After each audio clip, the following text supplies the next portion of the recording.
ప్రియ దేవుని యొక్క బిడ్డలారా, ఈ యొక్క సమయంలో మరి మీకందరికీ మరి దేవుని యొక్క ఆశీస్సులు. ఈ యొక్క తపస్కాలంలో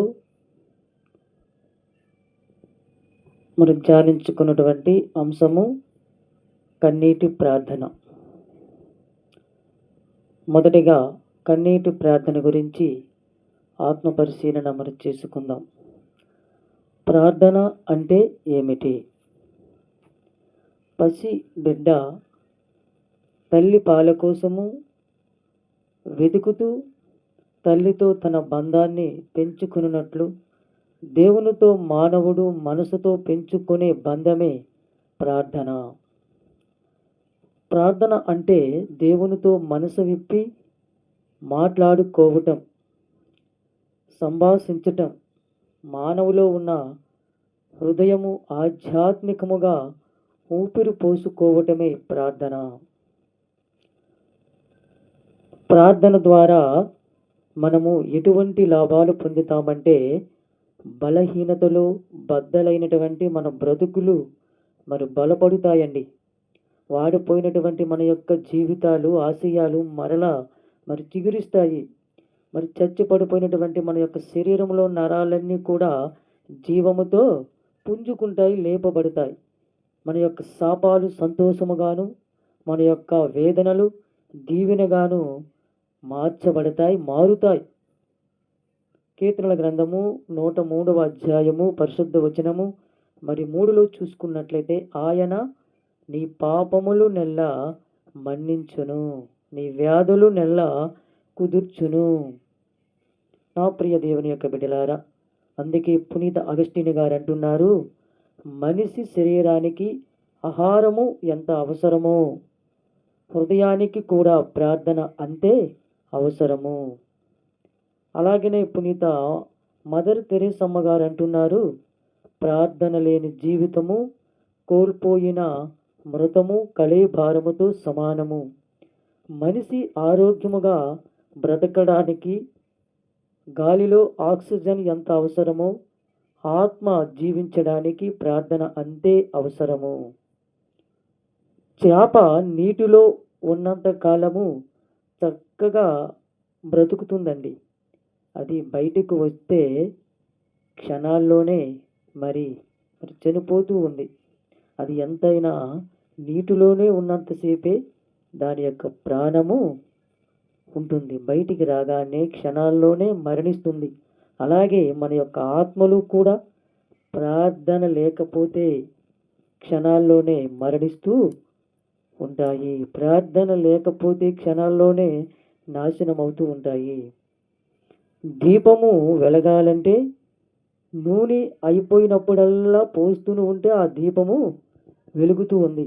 అలాగనే మానవుని శరీరము మరియు ఆత్మ జీవించాలంటే నూనె లాంటి ప్రార్థన పొయ్యాలి, చెయ్యాలి. ప్రార్థనలో నీ జీవితము కావాలి. ప్రార్థన లేని వ్యక్తి వేరు పీకిన మొక్కతో సమానము. ప్రియ దేవుని యొక్క బిడ్డలారా, మరి ప్రార్థన ఎన్నిసార్లు చెయ్యాలి? కీర్తనల గ్రంథము 119వ అధ్యాయము 164లో చూసుకున్నట్లయితే, కీర్తనల గ్రంథము 119వ అధ్యాయము పరిశుద్ధ వచనాలు 164, న్యాయయుక్తములైన నీ విధులకు గాను దినమునకు 7 సార్లు నేను నీకు వందనములు అర్పింతును. Praise the Lord. నా ప్రియ దేవుని యొక్క బిడ్డలారా, న్యాయయుక్తములైన నీ విధులకు గాను దినమునకు 7 సార్లు. రోజుకి దావీదు మహారాజు గారంట 7 సార్లు ప్రార్థిస్తున్నాడు. ఎంత బిజీగా ఉన్న సమయానికి ప్రార్థన చేసేవాడు. ఒకరోజు పెద్ద మహాసభ అవుతుందంట. ఆ సభలో నుంచి దావీదు మహారాజు గారు లేచి తన ప్రార్థనా గదిలో వెళ్ళి ప్రార్థిస్తున్నాడు. అక్కడ ఉన్నవారు కూడా, ఇదేంటి ఈరోజు ఈయన ఇంత మహాసభ మధ్యలో వెళ్తున్నాడు, ఎక్కడికి అని ఆ యొక్క రాజు యొక్క భటులు, మంత్రులు ఆయన వెంట వెళ్తున్నారంట. ఆ గదిలో తాను మొదట్లో గొర్రెలు కాస్తున్న కర్ర, తాను వేసుకున్నటువంటి అంగీ వస్త్రము ఆ గదిలో ఉన్నాయండి. ఎందుకంటే ఆయన గొప్ప మహారాజు అయినప్పటికీ గత జీవితాన్ని మరువలేదు. అందుకే దేవా, నన్ను ఇంత గొప్పవాడిని చేసినందుకు నీకు వందనాలు అర్పిస్తూ రోజుకి 7 సార్లు ప్రార్థన చేస్తుండేవాడంట దావీదు మహారాజు గారు. తన యొక్క రాజుగారి యొక్క కోటలో, ఆ యొక్క కోటలో ఉన్నటువంటి ఒక గదిని ప్రార్థనకే ప్రత్యేకముగా వాడుకొని ప్రార్థన యొక్క మందిరముగా మరి ఆ యొక్క గదిని వాడుకునేవాడంట. నా ప్రియ దేవుని యొక్క బిడ్డలారా, మరి ప్రార్థన యొక్క ప్రత్యేకత ఏమిటంటే, ప్రార్థన యొక్క విశేషము ఏమిటంటే, ఒక ముంగిస పామును చంపిన తరువాత వెంటనే ఒక ఆకును మరి తింటూ ఉందంట. ఎందుకంటే ఆ యొక్క పాము ద్వారా వచ్చిన విషము ఆ ముంగిస శరీరానికి సోకకుండా ఉండడానికి, అదే విధముగా సాతాను అనే విషము, పాపమనే మనకు విషము మనకు సోకకుండా ఉండాలంటే ప్రతిరోజు మనము ప్రార్థన అనే ఆకును ఔషధముగా, మందుగా తినాలి. మన జీవితంలో ప్రార్థన అనే ఔషధముగా చెయ్యాలి. నా ప్రియ దేవుని యొక్క బిడ్డలారా, మరి కన్నీటి ప్రార్థన వలన మనము పొందే లాభాలు ఏమిటి? దాని యొక్క విలువ ఏమిటి? ప్రార్థనను అన్నింటిలో విలువైన ప్రార్థన కన్నీటి ప్రార్థన అండి. ఎంత కన్నీరు కారిస్తే మన జీవితము కోసము అంత బంగారు భవిష్యత్తును మనము సంపాదించుకుంటాం. మనిషి యొక్క కన్నీరు ఎంత విలువైనదో, అవి హృదయ లోతుల్లో నుండి బాధను తట్టుకోలేని పరిస్థితులలో మహా ఆనందాన్ని మరి తట్టుకోలేని సందర్భములో కానీ బయటకు ప్రవహిస్తాయి. కన్నీటి విలువ తెలిసిన ప్రతి మనిషి, ప్రతి ఒక్క మానవుడు జీవితంలో మహా గొప్పవారులు అవుతారు. కన్నీరు యొక్క మనసు లోతుల్లో దాగి ఉన్న ప్రేమ వ్యక్తపరుస్తుందండి.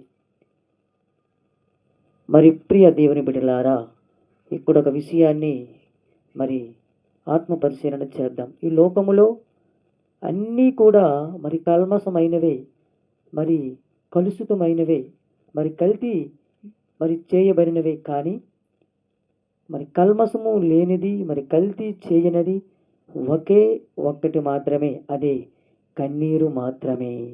Praise the lord, praise the lord.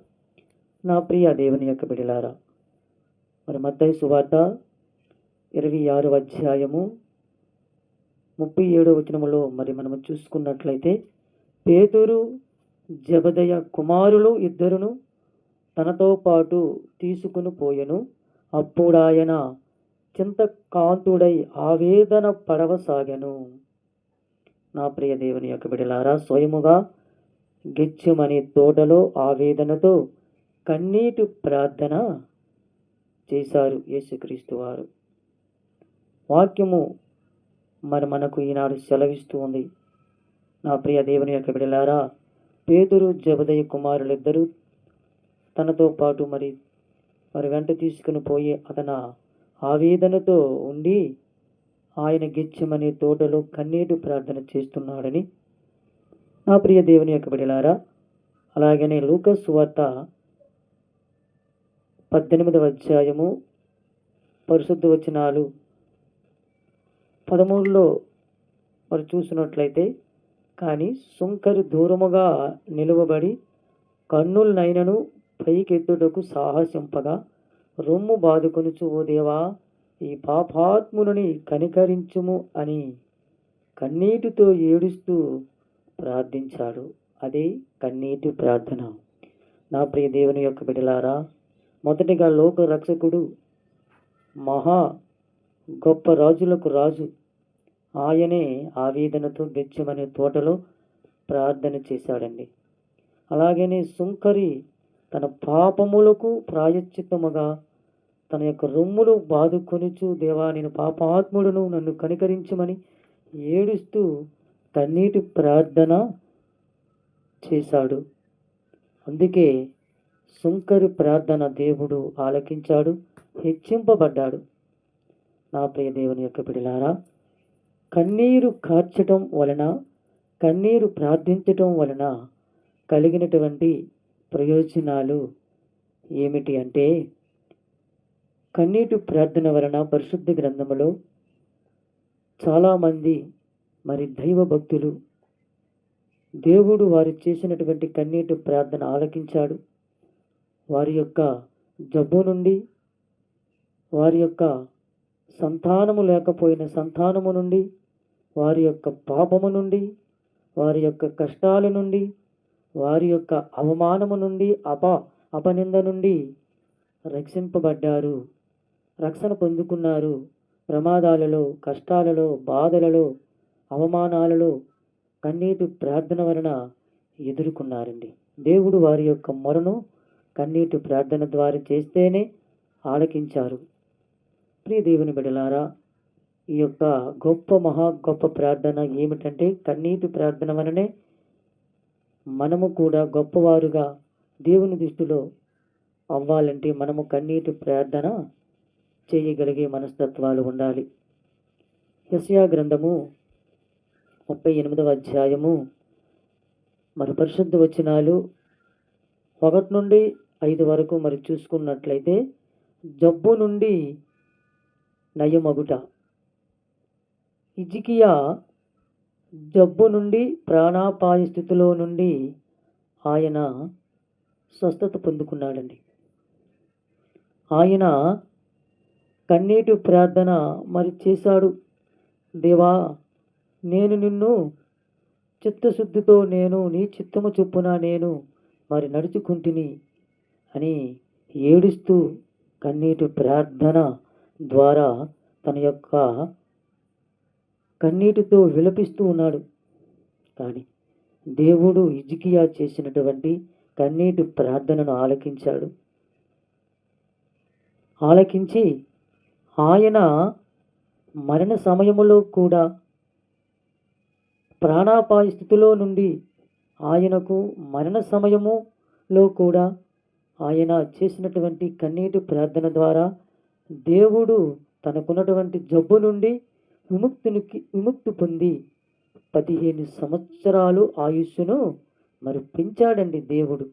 Praise the lord. హల్లెలూయా, హల్లెలూయా, హల్లెలూయా. నా ప్రియ దేవుని బిడ్డలారా, మనము చేసినటువంటి కన్నీటి ప్రార్థన హిజ్కియా వలె ఉంటే మన కుటుంబాలు కూడా ఎన్ని ఆపదలు, ఎన్ని రోగాలు, ఎన్ని కష్టాలు వచ్చినా హిజ్కియా వలె మనము కూడా విముక్తిని పొందగలము. నా ప్రియ దేవుని యొక్క బిడ్డలారా, అలాగనే రెండవ వ్యక్తి 1వ సమూయేలు గ్రంథము 1వ అధ్యాయము పరిశుద్ధ వచనాలు 11లో చూసినట్లయితే, సంతానము కోసము అన్నా చేసినటువంటి కన్నీటి ప్రార్థన. అన్న షిలో దేవాలయమునకు వెళ్ళి ఆమె సంతానము కోసము కన్నీరు మున్నీరుగా ఏడుస్తూ, రోదనతో, వేదనతో, హృదయ భారముతో ఏడుస్తుంది. దేవా, నేను గుడ్రాలను, నన్ను కరుణించు, దీవించు ప్రభువా. నేను అందరి ఎదుట గుడ్రాలుగా పరిగణించబడుచున్నాను. నన్ను చిన్న చూపు చూస్తూ ఉన్నారు దేవా. నా ప్రార్థన ఆలకించని కన్నీరు మున్నీరుగా ఏడుస్తుంది, హృదయ వేదనతో భారము కలిగి. ప్రియ దేవుని బిడ్డలారా, దేవుడు అన్న ప్రార్థన ఆలకించబట్టి 12 మగబిడ్డను సమూయేలును దేవుడిచ్చాడు. సమూయేలు అనే మగబిడ్డను దేవుడిచ్చాడండి. నా ప్రియ దేవుని యొక్క బిడ్డలారా, అలాగనే 3వ వ్యక్తి దావీదు మహారాజు గారు. కీర్తనల గ్రంథము 6వ అధ్యాయము పరిశుద్ధ వచనాలు 6 నుండి 7 వరకు ఆత్మ పరిశీలన చేసుకున్నట్లయితే, వ్యభిచారము చేసి దావీదు మహారాజు గారు ఊరియా అనే వ్యక్తిని యుద్ధములో చంపించినందుకు దావీదు రాజు పశ్చాత్తాపపడి కన్నీటి ప్రార్థన చేస్తున్నాడు. ఆయన విచారముతో కృంగిపోతూ తన యొక్క పడుకున్నటువంటి పడక గది కన్నీటితో మరి తడిసిపోయింది. తన యొక్క మరి తలగడ కూడా కన్నీటితో మరి బాగానే తడిసిపోయింది. ఏడ్పులతో తన యొక్క 2 కళ్ళు కూడా గుంటలుగా, చూపు కూడా మందగించిందంట. కళ్ళలో కూడా చిన్న చిన్న రంధ్రాలు ఏర్పడ్డాయంట తన యొక్క ఏడుపులతో. అందుకే వాక్యం ఏమంటుందంటే, ప్రతి రేయి నా పడక కన్నీటితో మరి తడిచి ఉన్నది, నా తల దిండు ఆశ్రు జలముతో మరి తడిచి ఉన్నది, ఏడుపు వలన నా కన్నులు గుంటలుగా పడినవి, నా చూపు మందగించినది అని దావీదు మహారాజు నిత్యము ప్రార్థిస్తున్నాడు. నా ప్రియ దేవుని యొక్క బిడ్డలారా, ఆయన చేసినటువంటి పాపానికి తాను కన్నీరుతో మున్నీరుతో ఏడుస్తూ, నేను చేసినటువంటి పాపం మన్నించి ప్రభువా, క్షమించిన ఆయన, నన్ను కరుణించి ప్రభువా అని ఏడుస్తూ ప్రార్థిస్తున్నాడంట. నా ప్రియ దేవుని యొక్క బిడ్డలారా, దేవుడు తన యొక్క ప్రార్థన ఆలకించబట్టే మహా గొప్ప రాజు అయ్యాడండి. నా ప్రియ దేవుని యొక్క బిడ్డలారా, నా ప్రియ దేవుని బిడ్డలారా, మనలో కూడా పాపాలు ఉండవచ్చు. మనము మన చూపులు, మన యొక్క చేయు ప్రతి ఒక్క పొరపాటుల్లో పాపకోపంలో ఉన్నట్లయితే దావీదు రాజు మహారాజు వలె ప్రార్థన చేసి బిడ్డగా ఉండాలి నీ జీవితంలో. అప్పుడే నీవు దావీదు మహారాజులాగా దేవుని బిడ్డకు, దేవుని యొక్క ప్రియమైనటువంటి బిడ్డగా మరి పరిగణించబడతావు. దేవుడికి ఇష్టపడే బిడ్డగా ఉంటావు. దేవుడు దావీదు మహారాజును ఎంతో ఇష్టపడ్డాడు కనుకే ఆయన రాజుగా దేవుడు ఎన్నుకున్నాడు. మన కుటుంబాలలో మనము దేవునికి ఇష్టపడే బిడ్డలుగా ఉండాలంటే మొదటిగా మన పాపములను ఒప్పుకొని దావీదు రాజు వలె కన్నీరు మున్నీరుగా మన ప్రార్థన ఉండాలి. అలాగనే 4వదిగా యోబు కష్టాలలో చేసిన కన్నీటి ప్రార్థన. యోబు గ్రంథము 7వ అధ్యాయము పరిశుద్ధ వచనము 5 నుండి 7 వరకు మరి చూసుకున్నట్లయితే, నా ప్రియ దేవుని యొక్క బిడ్డలారా, యోబు సైతాను పరీక్షకు లోనైనప్పుడు కుష్ఠరోగము వచ్చింది. ఆయన ఎలాగా బాధపడ్డాడంటే, నా ప్రియ దేవుని యొక్క బిడ్డలారా, యోబు గ్రంథము 7వ అధ్యాయము పరిశుద్ధ వచనాలు మరి 5 నుండి మరి చూసుకున్నట్లయితే, నా యొక్క వడిల నిండా పుండ్లు లేచి పురుగులు పడినవి, నా చర్మము పగిలి రసికారుచున్నది. 17వ అధ్యాయము 7లో, ఏడ్చి నా కన్నులు చీకట్లు కమ్ముచున్నవి, నా శరీర అవయములను చిక్కి శాల్యమైపోయినవి. 7 నుండి 7వ అధ్యాయము 3వ వచనములో, ఎట్టి ఆశయు లేకయే నేను నెలలు మరి గడిపి తిని, విచారముతో రాత్రులు వెళ్ళబుచ్చి తిని. నా ప్రియ దేవుని యొక్క బిడ్డలారా, యోబు గారు సైతాను పరీక్షకు గురైనప్పుడు కుష్ఠరోగం వచ్చింది. తన యొక్క శరీరము నుండా పుండ్లు, చీములు మరి అసేయకరముగా ఆయన రసి కారుచూ ఉందంట. ఆయన ఏడుస్తూ ఉన్నాడంట. తన యొక్క ఏడుపు వలన కళ్ళన్నీ చీకటమయముగా మారిపోయింది. తన యొక్క శరీరములో చిక్కి బక్కగా అయిపోయాడు. తన యొక్క భార్య కూడా, ఇంకేమి దేవుడయ్యా, ఇంకెంతసేపు నువ్వు ప్రార్థన చేస్తావు అని విసిగిపోయి తనను వదిలిపెట్టి వెళ్ళిపోయింది. అతడు ఆస్తులన్నీ పోగొట్టుకున్నాడు. తనకున్నటువంటి సిరి సంపదలను, అనేకమైనటువంటి సంపదలను, జంతు సంపదలను పోగొట్టుకున్నాడు. తనకున్నటువంటి ఆస్తులన్నీ పోగొట్టుకున్నా దేవుణ్ణి విడిచిపెట్టలేదండి. ఆయన కష్టాలలో కూడా కన్నీటి ప్రార్థన చేయబట్టే దేవుడు యోబు గారికి రెండింతలుగా మరలా ఆయనకు తన యొక్క ఆస్తిని దేవుడు దయచేశాడు. దేవుడు ఆయనను విడిచిపెట్టలేదు. ఆయనకి ఎన్ని కష్టాలు వచ్చాయి, బాధలు వచ్చాయి, తన ఆస్తి మొత్తము మరి పోయింది. ఆస్తి పోయినా కానీ దేవుని ప్రార్థించడము, విడిచిపెట్టడము, తన యొక్క భార్య, తన యొక్క కుటుంబము కూడా ఇంకేమి దేవుడు ఉన్నాడని విసిగిపోయి వెళ్ళిపోయారు. కానీ అతడు మాత్రము నా దేవుడు ఉన్నాడు, నాకు మేలు చేస్తాడని రోదనతో, వేదనతో, బాధతో ప్రార్థన చేయబట్టి తాను పోగొట్టుకున్నటువంటి సమస్తాన్ని రెండింతలుగా దేవుడు మరలా యోబు గారికి మరి అనుగ్రహించారు. Praise the lord, praise the lord, praise the lord. ప్రియ దేవుని బిడ్డలారా, 5వ వ్యక్తిగా సుసన్న.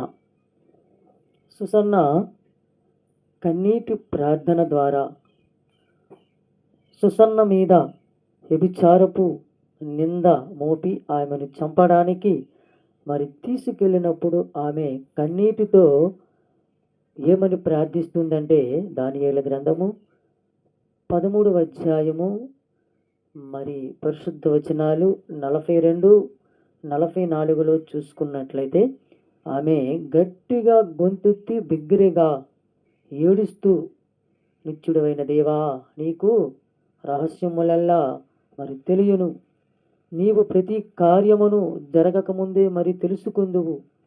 నాకిప్పుడు మరణశిక్ష పడినది, కానీ నేను నిర్దోషిననియు ఈ యొక్క నరులు దుష్టబుద్ధితో నన్ను కళ్ళలాడుచున్నారు. నా మీద నేరము మోపుదురనియు నీకు మరి తెలియను. మరి నేను చనిపోవలసినదేనా అని దేవుణ్ణి అడుగుతుంది సుసన్న.